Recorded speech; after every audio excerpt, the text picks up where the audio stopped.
Welcome, EduGamers, to this week's videocast episode. Today, I have Jenny with me, and we talk about game-based learning as a formative assessment. So be sure to stick around. We're going to jump into that conversation here in just a minute. Before we jump into the episode, I do want to share with you our board game crates. These are excellent for anyone looking to get started with tabletop games or to add some more tabletop games to your already existing library. So these are excellent for anyone looking for some games for your after school program or for in the classroom to target specific content learning outcomes. The survey for the crate is a way to create a curated selection of games for your learning environment or game group. So we also have some questions on there if you're just looking for some games for friends and family, or even if you're looking for some games to add to your homeschool collection. So again, I'll leave a link below. If you have any questions, you can always reach out to us at games@boardgamingwitheducation.com. All right, let's get into the episode.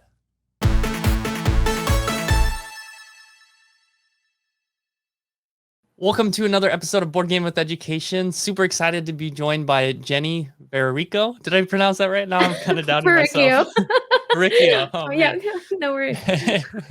Well, I'm excited to have you here today. We're going to talk about, I'm going to put this up here, game-based learning as a formative feedback. And I'm excited to learn a lot from you because I mentioned it's really great to talk to new people and learn more about what they're doing and learn about this specific topic. A little bit about Jenny. She is a learning performance consultant at United Healthcare. I hope I got that right. Yeah. And then she has been doing a lot of gamification, and her specialization is in e-learning. So you've recently started digging more into like game-based learning and serious learning. That's what we're going to talk about today. And your background is more in the corporate world, and I'm a kind of K through 12 educator / higher educator. I've kind of taught all levels. So I'm going to kind of dig into the perspective from a teacher's perspective and ask you some questions about how we might use that in the classroom. But first, before we get there, would you mind just sharing a little bit about yourself and your background? Yeah, sure. So I've been working in instructional design for just about 12 years now. Now I'm a learning performance consultant, so I meet with different business partners and figure out different training needs, and a lot of that turns into distance learning interventions and stuff like that. Outside of work, I'm also on the board of directors for the Federal Government Distance Learning Association, and I head up the publications committee. So I'm always looking for new and exciting things to bring to the members there as far as distance learning is concerned. And I'm currently working on my dissertation to finish my doctorate in education and instructional design. So all of this is at the forefront of my mind because it's my focus in my research. That's super awesome. And I imagine you were quite busy this past year. Maybe, I mean, it sounds like you've been doing distance learning or e-learning for a while. Could you share like maybe, because that's not really going to be our topic today. We'll probably touch on it a little bit, but could you share maybe a top insight you learned from this past year? From a distance learning perspective? Yeah. Yeah. Well, it was really interesting because at least at work, and I'm sure in higher ed and also with schools, everyone had to go through such a big transition of going from in classroom to at home, and what does it mean to be in distance learning. And it was interesting with the stakeholders at my work. I didn't realize how many people felt very differently about distance learning. Since I had been doing it for so long, it was like, okay, well, we'll just kick into that gear and move these over to e-learning. And some of the stakeholders were really nervous about that. So I think what the cool insight is that people had a chance to see how impactful it can be if it's designed well, and there's a way to be really purposeful and strategic, and you can create these digital environments that, while it's not a one-for-one with the classroom, it can really make a learning experience very, very rich and exciting and stuff like that. So it was kind of cool to bring people that were a little bit hesitant to that change in and see their attitudes change a little bit more towards distance learning in a good way, right, and innovation there. So, yeah. Yeah, that's super cool. I know I've shared this on our podcast previously that I flipped my classroom. Now is like, is that 2 or 3 years ago? So before the pandemic, and I had an opportunity to kind of learn and discover what it's like to throw instruction online. And going into the pandemic, kind of realized that there were some tools that can be used post pandemic based on how we flipped our classroom and now how we've done everything online. And Yeah. hopefully we take some of those things we've learned and bring it into the future when we're back in person. Yeah. Yeah, that would be great. All right, so let's talk about game-based learning as formative feedback. Could you define game-based learning and kind of what it means for your practice? Yeah, so right now I'm going through a whole bunch of current scholarly literature, and a lot of scholars actually were saying how game-based learning, gamification too, while those are two different things, no one can really agree on it from an academic perspective. And even the term game is being disputed. One of them said Right. that too. But for the purposes of my research, what I decided to go with was there was one definition that was game-based learning is teaching using an actual game, and then in contrast to that, gamification was taking. It's not identified as a pure game, but you're using game elements in a non-game context. So those are just to differentiate there. And then formative feedback kind of ends up playing into all of that. But what formative feedback is, feedback that's provided to learners um, during their learning process to support their development. So giving them a chance to understand where they're at in the learning process without having that final assessment feel, but instead Mm, they're figuring out, okay, so I need to be over there. I'm over here. I've answered these many things right, but I need to answer X amount more right, or I'm doing great. So having a sense of where they're at in that process, and then that feedback is that formative piece there. So and then it works on the other side too for the designer or the facilitator, in the sense that you can look at the progress of the student and see, well, they should all be farther, or, oh, maybe this is too easy. And then you can make some modifications based on how they're progressing through a learning experience, and evaluate your materials that way using the formative feedback.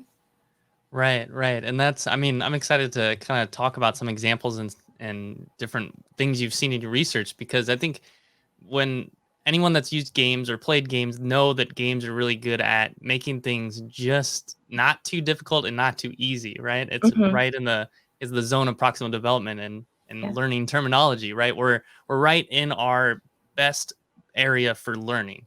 Yeah. And I'm trying to think of some examples of games. So maybe I'll go to you and I'll try to think of just game examples. But what are some examples you've come across in your research or just in your experience of using game-based learning as formative feedback?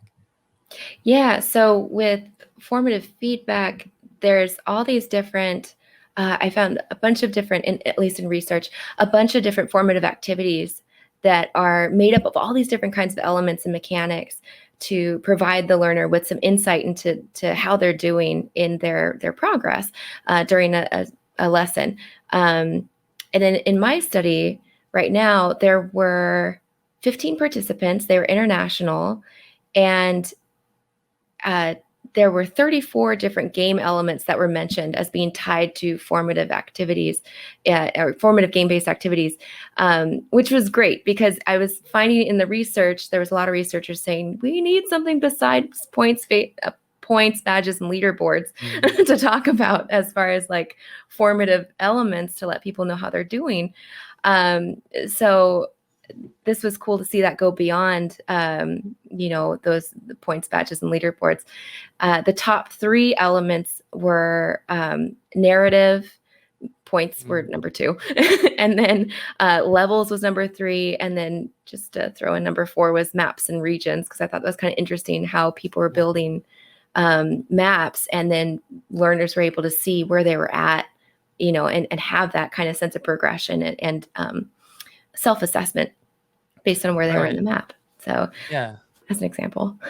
That's really cool. I'm thinking because we've done something in the past with a gamification toolkit, and we leaned into narrative based, more almost gamification, but game based learning in a sense. To I don't know, it's hard because I feel like those terms have a lot of overlap sometimes as They do. well.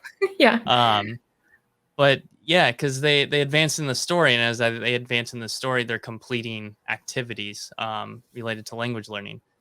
I Yeah. I wonder maybe so what are some benefits to using well before we go there, maybe we can talk about game-based learning versus gamification and formative feedback versus those two things. Maybe we can shed some light on that. Yeah. Tell me more about that. What do you mean? So if we're talking about gamification, we might have like points, badges. I feel like that would be gamification, but then maybe it could be used for game-based learning. How would we use it for game-based learning? Yeah. So with the game-based learning, it would be the game itself would have those pieces in it. And I personally think it's easier to build a really seamless experience with the game-based approach because it's all working together as one piece, you know. So you have the rules are set up and the mechanics are set up and they're all working together with one kind of system in place. Versus gamification, the design approach is quasi similar, except that it's not a game, so there's no game rules the whole way through, but there might be like rules within a specific activity and maybe a mechanic in here and there. So, but I personally think game based is and serious games and that kind of approach is a little bit more interesting because it has, this is personal opinion, it has that seamless like full experience of being, you know, kind of a little bit more immersive. Like going back to the narrative, for example, that was like the number one. All 15 participants mentioned using narrative and pairing that with the formative activities, because like you were saying with the story, it can unfold over the course of Mm, the gameplay, which creates this natural like scaffolding, which is what you were saying again with the zone of proximal development as well. And those story elements were all used in different ways with the participants. Some of them would work in like branching scenarios. So like you'd have your story and then depending on what action you take, you could go a completely different direction. It could be positive consequences, maybe not so great consequences, depending on what your choices were. And giving learners that autonomy in that space was really great because it gave them a chance to fail forward or just mhm. full on succeed in a safe like magic circle kind of space. And I think that serious games kind of like lend themselves to that kind of environment, that immersive place a little bit better. Right, right. And I mean, there's like three things that you said that I want to go back to. One, Okay. the first thing, well, no, the first thing was that you just mentioned the magic circle, and that's what I always love to share with language learning because Mm, students aren't so. I guess in the student demographic I taught in Asia and Taiwan and even like Korea and China, they're very nervous about making mistakes in their language, just when they're speaking. So when you put them in a game environment, they're less nervous because they're playing a game as opposed to learning a language in a classroom. And I really like that games are able to do that. mhm. Um, and you also mentioned earlier on about how there's the formative feedback for the facilitator as well. And Yeah. I want to wonder if you could talk more about that and also share some other benefits to using game-based learning as formative feedback. Yeah. So from a facilitator perspective, it becomes kind of like a formative evaluation is another term that you'll see for the instructor because they'll be able to see based on the way that they've designed the game or they put together gamified elements, however they want to go about it. Um, it can they can see very quickly, is it too easy for the learner based on, you know, how they're performing? Is it too difficult? Should there be like a more knowledgeable other in place, a mentor, and in game environment, maybe a sage or something kind of cool, Mhm. Right. or a glowing button that just like lets them know, like just go over there. So it's something that creates a bridge.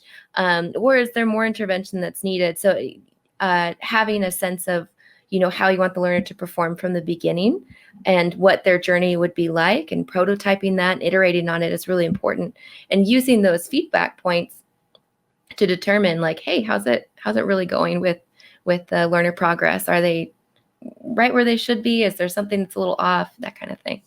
Right. And that's I mean that's so cool. I'm trying to trying to draw an example from my brain, but I'm imagining when a facilitator creates a game environment, game structure, and they can see whether things are working or not. I feel like with a game, it's much easier to modify what's happening and direct students a certain way than versus a maybe traditionally structured lesson plan. I don't know.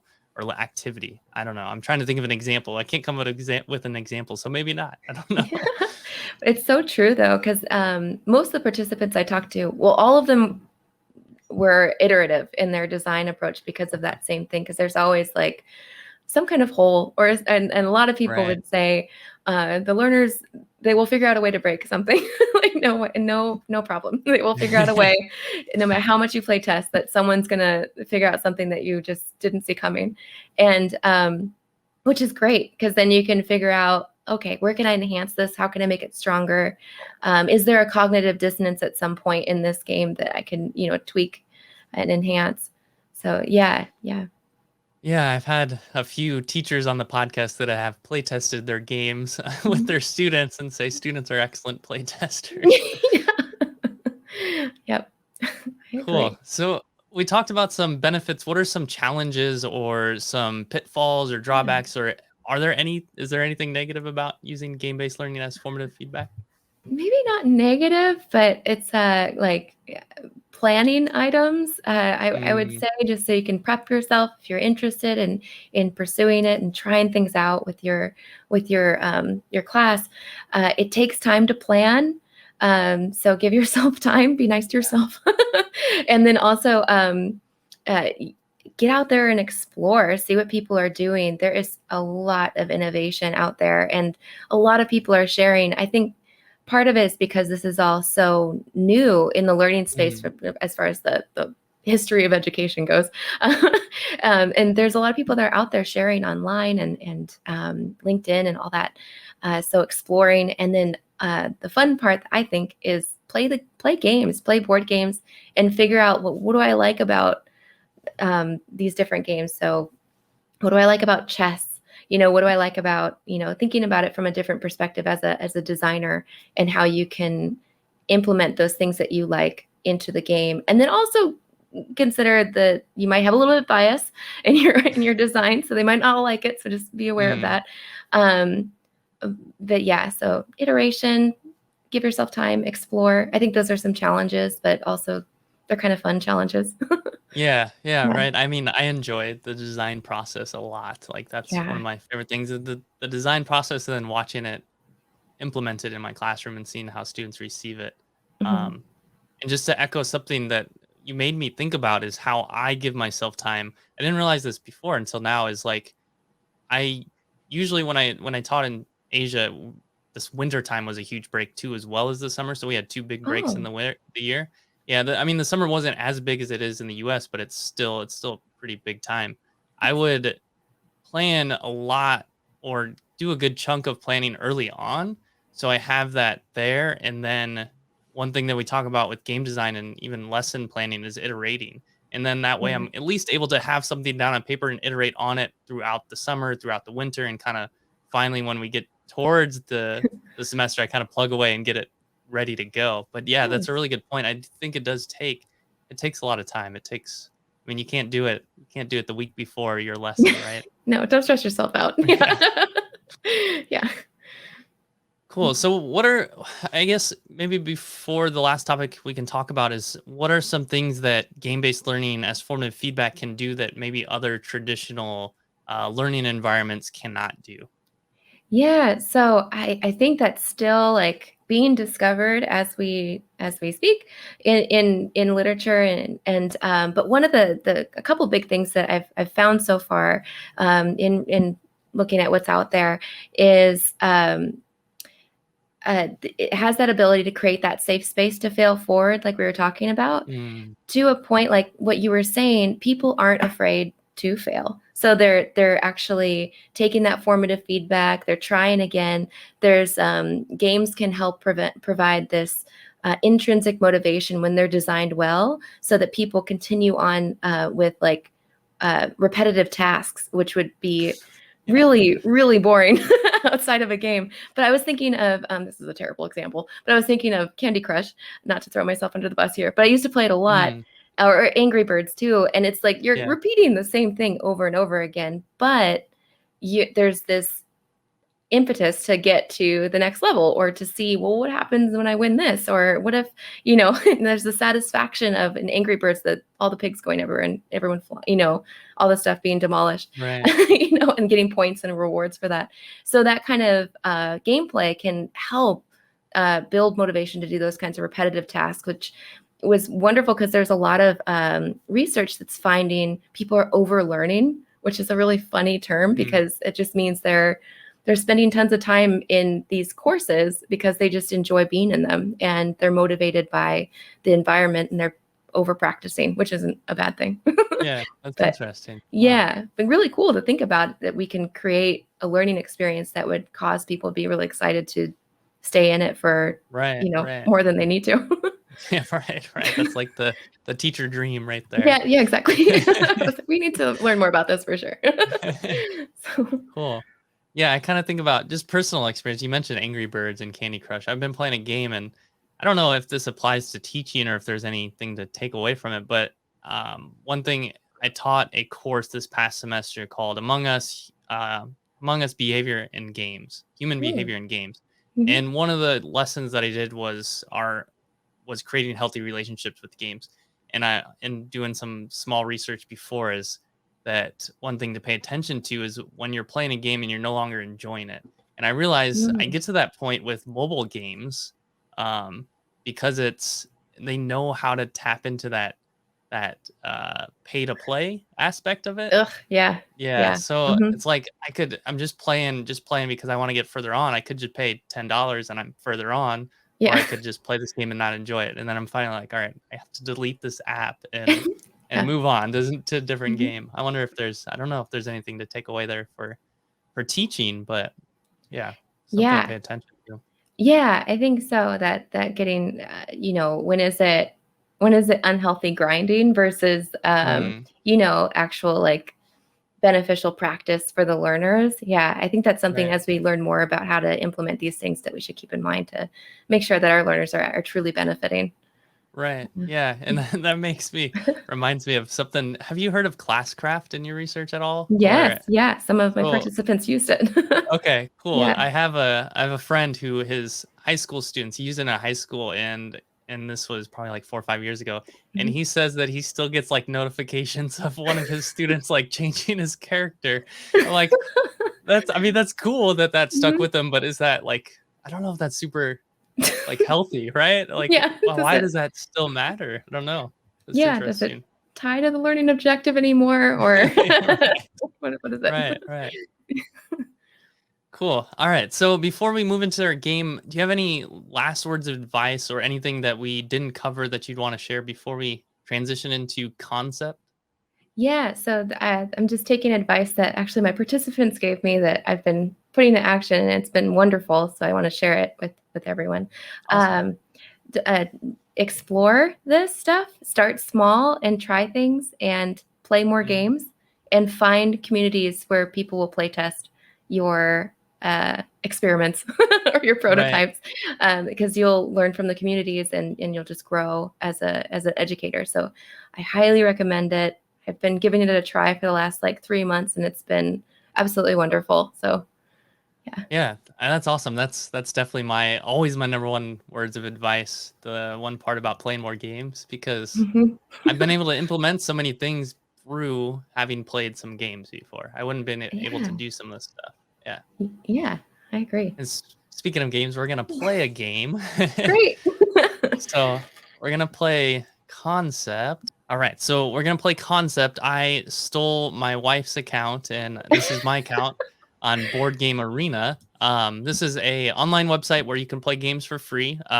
There's some limitations on what games you can play and how often, and wait times for the Okay. free version, but it's not like super limited. But there are some limitations, and then the premium is like $10 a month, $10 a year, so it's not too much.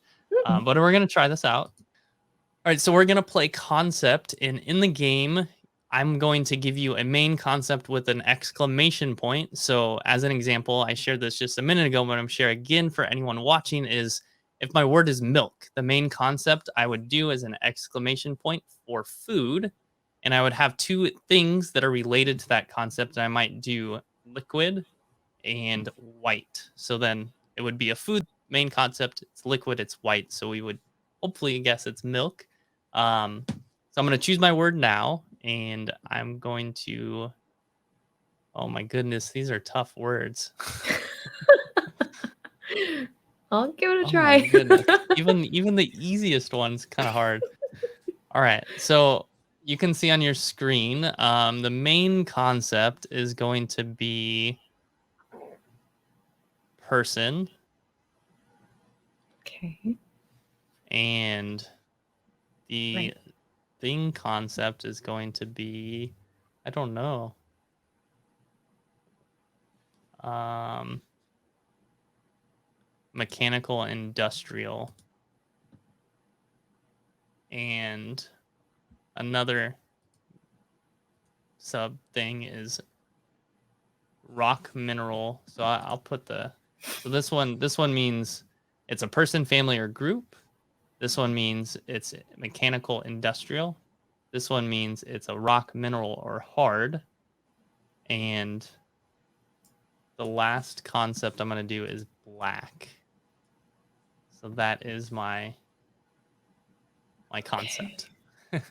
If you need more things, I can try to. I'm gonna think of some other stuff. Maybe I can add to Okay. it. But Okay, so I have it written down. Let's see. Person, family, or group.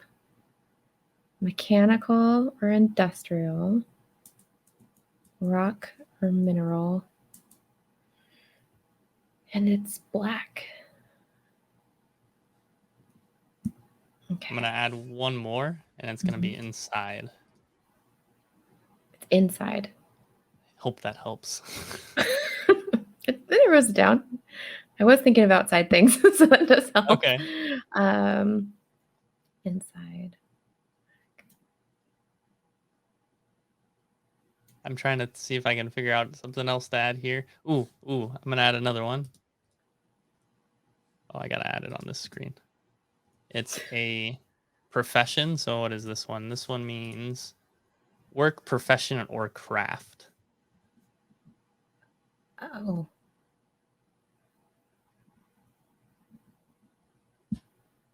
Is it a blacksmith?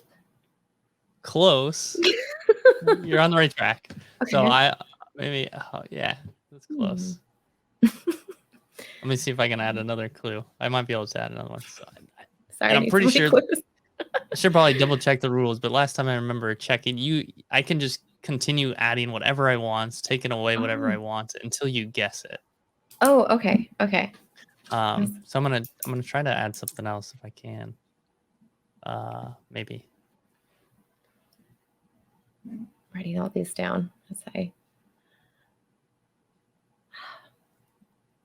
indoor. Not a blacksmith. Oh, here we go. Earth, dirt, or what is this? Grow. Earth, dirt, or grow is Dirt or another hint.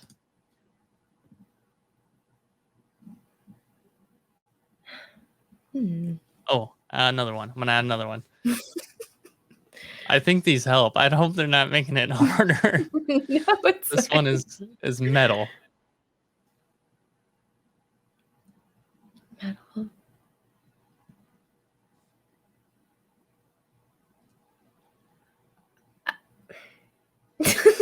Metal. Dirt, grow, profession.